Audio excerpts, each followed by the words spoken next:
Amparo que suelen llegar hasta el máximo tribunal del país, hasta la Corte Suprema. En la amplia mayoría de los casos, el máximo tribunal termina entregando ese beneficio, pese a informes que son desfavorables de Gendarmería o incluso la decisión original de las comisiones encargadas. Esto es Reportajes de Tele 13. Hace 21 años, el cabo primero Miguel Yáñez Aedo, integrante de la escolta presidencial de Ricardo Lagos, fue asesinado a tiros en la comuna de El Bosque. Recibieron las condolencias del primer mandatario. Aunque el trabajo de su padre consistía en cuidar al presidente, este carabinero fue asesinado cuando intentó detener a una banda de asaltantes. Tal como ocurre hoy, hubo promesas de las autoridades de enfrentar con más bríos a la delincuencia y llevar a la justicia cuanto antes a los autores del homicidio. Como veremos en unos minutos, uno de los asesinos del cabo Yáñez es un ejemplo muy claro sobre cómo los controles en los beneficios entregados a criminales no rehabilitados están lejos de ser infalibles. Hace 3 años se establecieron más restricciones para acceder al beneficio de libertad condicional y así bajaron notoriamente las solicitudes aprobadas por las comisiones. De hecho, durante este año solo visaron el 7% de ellas, pero el resto de los condenados tiene la opción de presentar recursos de amparo, un mecanismo que hoy explicaría casi la mitad de todos los beneficios otorgados. Existiría una desigualdad de armas, por así decirlo, porque subsistiría la acción de amparo respecto de la defensa para poder impugnar estas decisiones de la comisión, pero no existiría dicha posibilidad respecto de las víctimas. O para decirlo en simple, la balanza de la justicia podría estar desnivelada. Los condenados tienen como perseverar en la búsqueda de un beneficio rechazado. Para las víctimas, en tanto, no existe un mecanismo formal que les permita exponer su postura y eventualmente oponerse a esta pena en libertad. Entonces, de alguna manera, nosotros como fundación buscamos que el proyecto de ley, a través de indicaciones, incorpore la posibilidad de que sean las víctimas en estas instancias post sentencia, no solamente que puedan participar, sino que además tengan la posibilidad de recurrir a través de la regulación de un recurso formal de las decisiones de la Comisión de Libertad Condicional. En todo este proceso, la Corte Suprema tiene la última palabra. De acuerdo con datos de Gendarmería entregados vía transparencia a la Fundación Amparo y Justicia, el máximo tribunal del país dio curso a la libertad condicional de casi todos los condenados que presentaron recursos de amparo entre el año 2017 y el 2022. No es que haya habido una decisión al respecto. Lo que pasa es que antes se amparaba menos precisamente porque las comisiones entregaban mayores libertades condicionales. Revisamos uno por uno cada caso de amparo que llegó a la Corte Suprema en los últimos 3 años. De acuerdo con los registros públicos alojados en el portal del Poder Judicial, fueron más de 10.000. Durante este periodo de tiempo, 3.500 reos, cuya libertad se había rechazado inicialmente, terminaron obteniéndola en la Corte Suprema. La pregunta que hicimos entonces al máximo tribunal es en qué se fundó esta decisión, si todas las entidades públicas recomendaban lo contrario.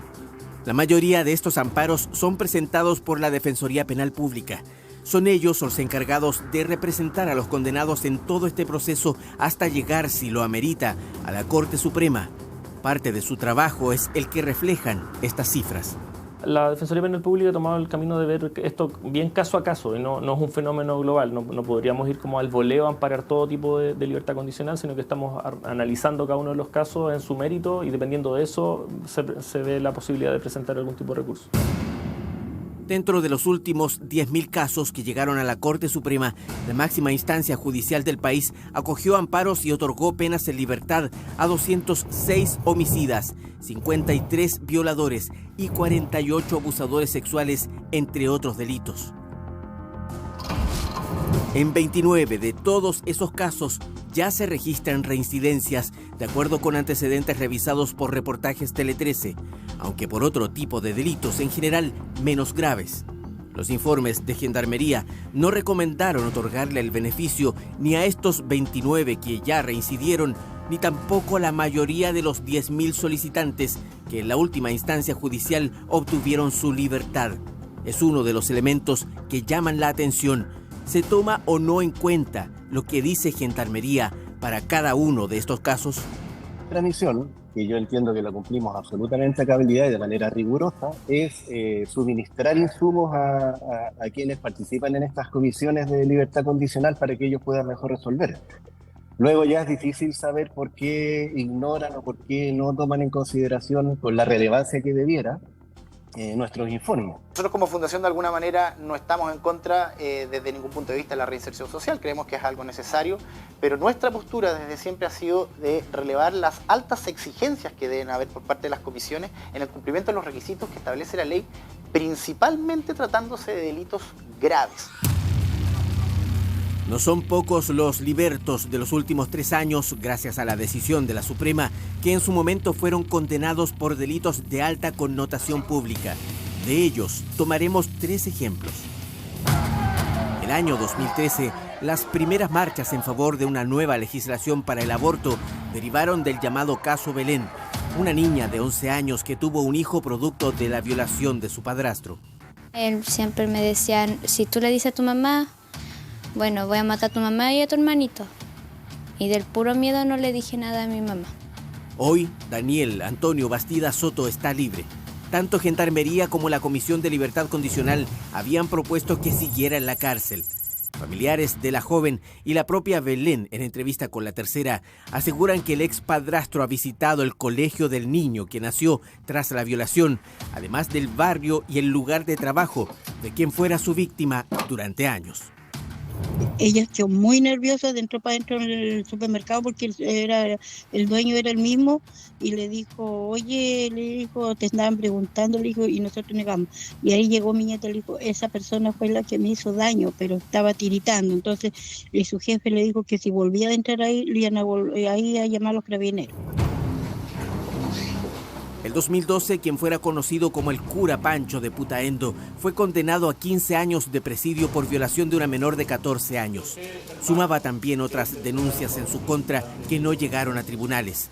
Francisco Valenzuela Sangüesa, el cura Pancho, también accedió recientemente a su libertad condicional tras un fallo de la Corte Suprema.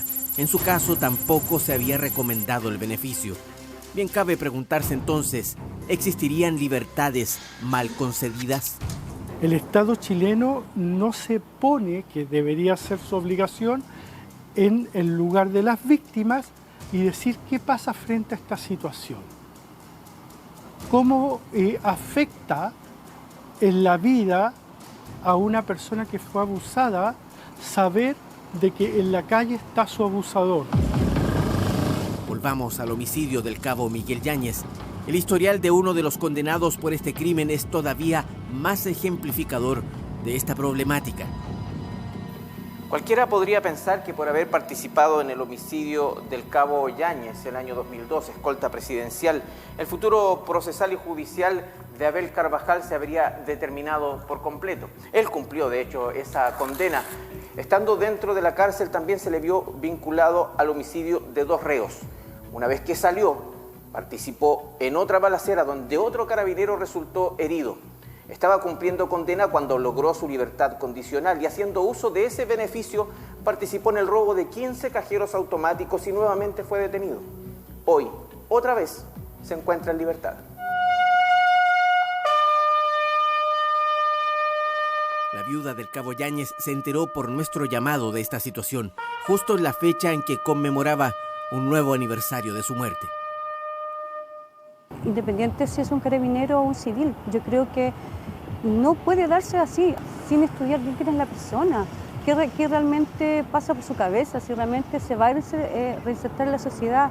Los informes penitenciarios del condenado indican textualmente que Abel Fernando Carvajal Jorquera es un líder negativo, cuya actividad es solo delinquir. Claro, cuando se acercó la posibilidad de solicitar su libertad condicional, comenzó a mejorar su comportamiento y a cumplir los requisitos exigidos. Aún así, el informe emanado por Gendarmería no aconsejaba que fuera liberado y la comisión rechazó el beneficio. Pero la última palabra otra vez estuvo exclusivamente en la Corte Suprema. Detrás de cada informe hay un profesional que está absolutamente capacitado técnicamente para evaluar a los penados hay una apuesta del Estado que involucra recursos económicos y que sin embargo sentimos que se dilapidan, por decirlo de algún modo, en la medida en que esos informes y esa expertise técnica que tienen nuestros operadores no es tomada en cuenta. De los homicidas, violadores y abusadores sexuales que llegaron a la Corte Suprema durante los últimos 3 años con su recurso de amparo y obtuvieron su libertad, el 96% tenía informes desfavorables de Gendarmería que no recomendaban entregarles el beneficio. Cuando el sistema se pone en tela de juicio, normalmente es porque ocurre un hecho grave detrás. La mayoría de las personas que obtienen libertad condicional no vuelve a reincidir. De hecho, por temas de reinserción social, está estudiado que es mucho mejor la obtención de una libertad condicional que cumplir la pena completamente privado de libertad. Claro, es un ser humano el delincuente que a lo mejor debería tener ciertas garantías, pero nunca es justicia cuando tú has tenido una muerte, te han matado a un familiar, te han matado a alguien o te han violado a alguien o te han hecho algo malo. Cuando tú ves que la persona que debería estar en la cárcel cumpliendo por eso que cometió, por ese delito que él cometió, sale antes. Para mí eso no es justicia. El día de esta entrevista, Paola participaría en La Moneda en un responso en memoria de los mártires de Carabineros, ceremonia marcada por los últimos crímenes de policías. Hasta el cierre de este reportaje, la Corte Suprema no respondió nuestras solicitudes de entrevista para conocer cómo se fundan esas decisiones que permiten la libertad de condenados mediante la presentación de amparos, en especial cuando todo el resto de las entidades públicas decidió recomendar lo contrario. Bueno,